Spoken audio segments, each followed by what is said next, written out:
I would say probably no, but they're having back office operations.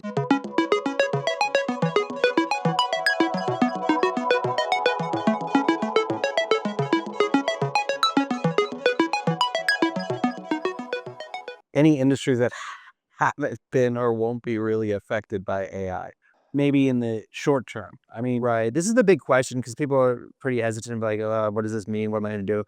Um, are there any industries that are resistant? I don't know. I mean, there's this, I would say probably no, but even when you think about like, yoga's instructors, I know yoga instructors that use it to create their forms and their flows and run their back office operations. I have to have a person, like if you get a haircut, like you have to have somebody actually like figuring it out. But they're having back office operations, like there's the actual act of craft of what they're doing, but there's a lot of efficiencies in the background. Even if you think about mowing your yard, you can, or lawn care or physical moving of earth, there's still tons of potential for optimization in the background. So um, I don't have a clear pat answer. JP, what do you think?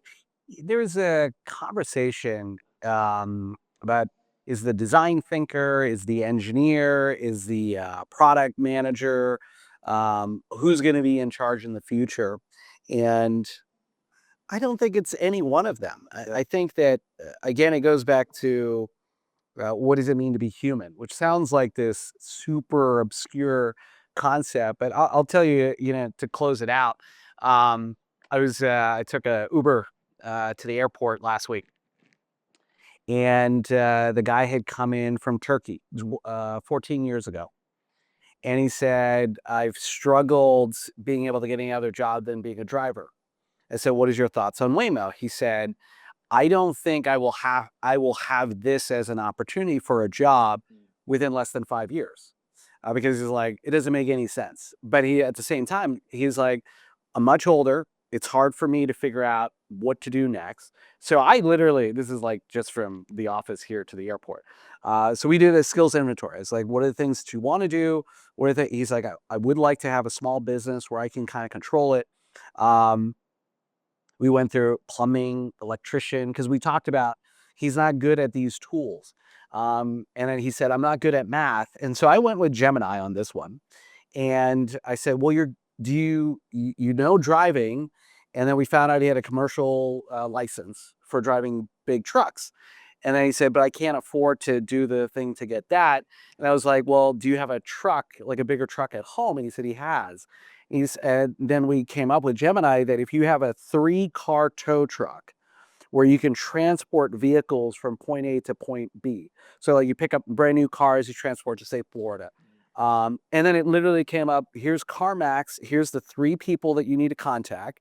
Show your commercial license. It is a single form to fill out to get your hauling whatever certificate.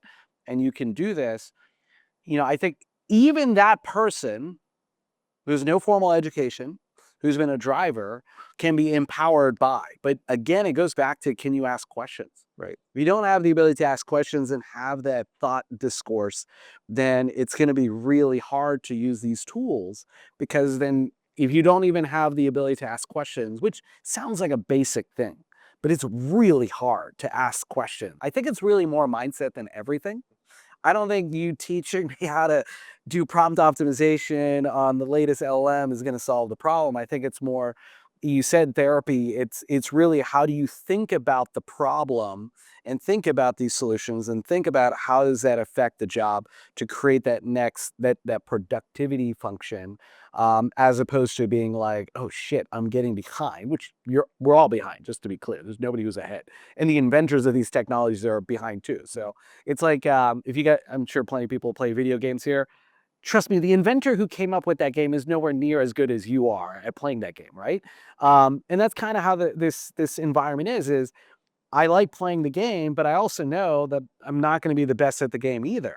So then it's this collective consciousness, right? It's me grabbing Vineet in the hallway, me brainstorming with Matt on what's the latest, whatever, how he's thinking about it, who's using the tools, who's not, who doesn't like the tools, why not, what are models that work, what don't work, and then just that's that questioning, right? Where you're just constantly asking questioning, and then guess what? Teach.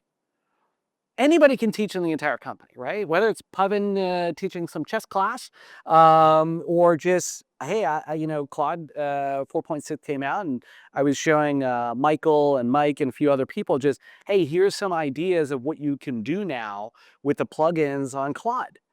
I don't know everything about it, but at least look at it and see what it has a possibility of doing. So again, I think it's a collective consciousness, this ability to kind of work together to solve these problems, and finding people like yourself, Sean, to one, share your story and perspective, and then potentially work with you to kind of get us to another level as a whole organization, as opposed to a few people here and there using some of these tools and getting ahead. So one last round of applause for Sean. Thank you. Thank you.